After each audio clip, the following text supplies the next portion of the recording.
Episode 129 anything for you. Anuj वहाँ से भाग जाना चाहता था, लेकिन उसके पैरों ने उसका साथ देना बंद कर दिया। वो सिर्फ अब मोहित से अपनी जान की भीख मांग सकता था। प्लीज सर, मुझे अब अपनी गलती का एहसास हो गया है। मैं आपसे और आपकी गर्लफ्रेंड से माफी मांग लूंगा। प्लीज, मैं आपसे भीख मांग रहा हूँ, मुझे माफ कर दो। मेरा नाम अनुज गुप्ता है।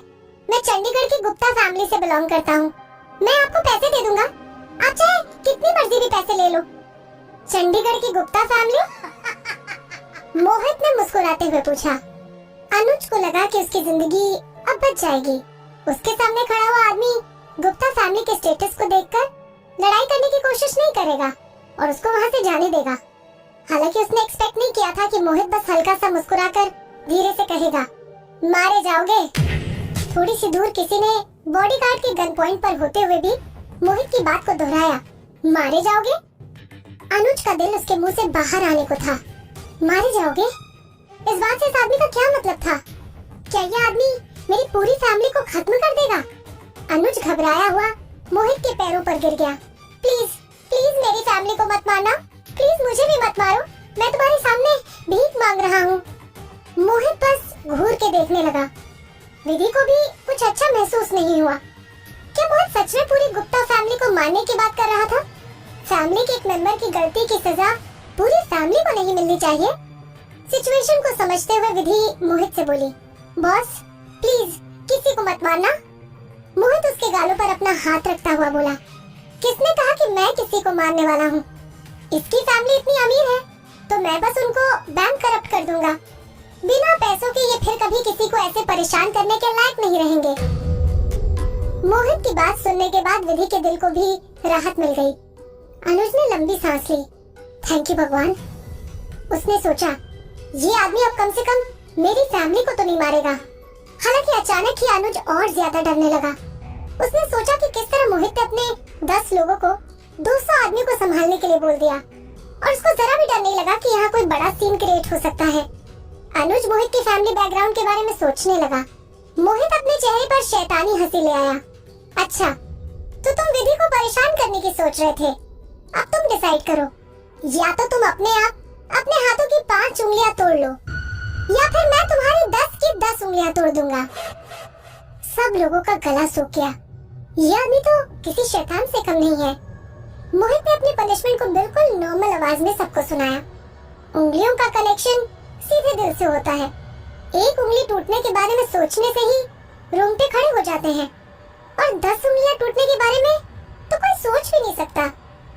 अनुज इतना डर गया कि उसका चेहरा बिल्कुल सफेद हो गया। प्लीज प्लीज भैया, आप ऐसा मत करो। ऐसा लगता है कि तुम ये काम खुद नहीं कर पाओगे। ये बोलते हुए मोहित ने इशारा किया और एकदम से 2 बॉडीगार्ड अनुज को पकड़ने आ गए। तुम्हारी जगह अब ये काम मुझे करना पड़ेगा। मोहित अनुज के सामने जाकर खड़ा हो गया और उसके रोने धोने को इग्नोर करता रहा। मोहित ने अपने उल्टे हाथ से अनुज का हाथ पकड़ा और सीधे हाथ से उसकी एक उंगली तोड़ दी। अनुज जोर से चिल्लाया। उंगली टूटने के बाद अनुज दर्द में चिल्लाता हुआ जमीन पर गिर गया। हालांकि उसको मोहित के बॉडीगार्ड ने टाइट से इसीलिए पकड़ा हुआ था, इसलिए वो जमीन पर लेटा हुआ तड़पता रहा। मोहित ने उसकी दूसरी उंगली भी तोड़ दी और फिर तीसरी भी। अनुज बेहोश हो गया। मोहित अपना काम पूरा करने से पहले रुका और अपने बॉडीगार्ड्स को ऑर्डर देते हुए बोला, इसके मुंह पर ठंडा पानी मारकर इसे होश में लेकर आओ। मोहित का ऑर्डर मानते हुए बॉडीगार्ड्स ठंडे पानी का जग और खाने के स्टॉल से ग्लास उठा लाए। उनमें से एक बॉडीगार्ड ने ग्लास में पानी भरकर अनुज के चेहरे पर पानी मारना शुरू कर दिया। अनुज जैसे ही होश में आया, मोहित ने फिर से उसकी उंगलियों को तोड़ना शुरू कर दिया। हर एक उंगली टूटने के बाद अनुज बेहोश होता रहा और मोहित के बॉडीगार्ड्स उसके चेहरे पर ठंडा पानी मारकर उठाते रहे। आखिर में मोहित ने अनुज के दोनों हाथों की सारी उंगलियां तोड़ दी। मोहित खड़ा हुआ। उसके हाथ और उसके कपड़े पूरी तरह से खून से सने हुए थे। वो बिना कुछ बोले हॉल में बैठे हुए सारे लोगों की तरफ नजर डालने लगा। हॉल में बैठे हुए तकरीबन 200 लोग खून के आंसू रो रहे थे और वहाँ की हवा में मोहित के नाम का दबाव बन चुका था। सब लोगों को देखकर वो विधि की तरफ मुड़ा। विधि के चेहरे पर पीलापन देखा जा सकता था और वो लगातार अपने दांतों से होठों को चबा रही थी। मोहित नहीं जानता था कि विधि क्या सोच रही है। मोहित उसके पास जाकर गले लगाना चाहता था, हालांकि अपने आप को खून से सना देखकर वो रुक गया। विदुषी, मोहित बोला, मैं किसी को बोलकर तुम्हें यहाँ से बाहर निकलवा देता हूँ। उस हॉल में सराउंडिंग देखकर मोहित नहीं चाहता था कि विधि वहाँ खड़ी होकर अनकंफर्टेबल सीन देखती रहे। विधि झिझकते हुए मोहित से पूछने लगी, तुम इन लोगों के साथ क्या करोगे? विधि वहाँ बैठे हुए गेस्ट के बारे में जानना चाहती थी। सब लोग घबराते हुए मोहित के जवाब का इंतजार करने लगे। मोहित बोला, जिन लोगों ने तुम्हारी किडनैपिंग में अनुज का साथ दिया, उनकी 5 उंगलियां तोड़ी जाएंगी। जिन लोगों ने तुम्हें यहाँ पकड़ कर रखा था। मोहित अपनी आंखों को वहाँ बैठे लोगों के सामने घुमाने लगा। वो सब बिना बोले अपने चेहरे के एक्सप्रेशन से मोहित से माफी मांगने की कोशिश कर रहे थे। अगर उन्हें पहले मोहित के बारे में पता होता तो वो ऐसी गलती कभी नहीं करते। मोहित ने अपना सर हिलाया और आगे का डिसीजन लेता हुआ बोला, जिन लोगों ने यहाँ पर विदुषी को पकड़कर रखने में मदद की थी, वो लोग आपस में चाटा मारकर एक दूसरे के दांत तोड़ दो। इतना सा काम करने के बाद तुम सभी लोग यहाँ से जाने के लिए फ्री हो जाओगे। लोगों ने एक बार फिर से रोना धोना शुरू कर दिया। मोहित बोला, मेरी बात नहीं मानना चाहते? फिर तो तुम्हें 2 दांत और 10 उंगलियों से हाथ धोना पड़ेगा, और अगर तुम्हारा ये काम मुझे करना पड़ा तो 4 दांत और पैरों के 2 अंगूठे भी। अचानक से सब लोगों ने रोना धोना बंद कर दिया। सब लोग अपने सामने खड़े हुए आदमी को किसी शैतान से कम नहीं समझ रहे थे। असलियत में ये आदमी था कौन? सब लोग बस यही जानना चाहते थे। अनफॉर्चुनेटली मोहित से सवाल करने की हिम्मत किसी के अंदर नहीं थी। सब के सब लोग बस मोहित की पनिशमेंट से किसी भी तरह बचना चाहते थे। मोहित ने अपने कुछ बॉडीगार्ड्स को आवाज लगाई और उनसे विधि को अच्छे से प्रोटेक्ट करके बाहर ले जाने को कहा। हालांकि विधि को चिंता थी कि अगर वो यहाँ से चली गई तो मोहित इन लोगों के साथ और बुरा बर्ताव करेगा। बेशक ये सभी लोग विधि की किडनैपिंग के लिए जिम्मेदार थे, लेकिन विधि को डर था कि कहीं सिचुएशन ज्यादा न बिगड़ जाए। विधि ने अपना सर ऊपर उठाया और मोहित से कहा, मेरे पैरों में चोट लगी हुई है और मैं चल नहीं सकती। क्या तुम मुझे अपने साथ बाहर ले जाओगे? बस विधि की बात सुनते ही मोहित को अब किसी और चीज की चिंता नहीं थी।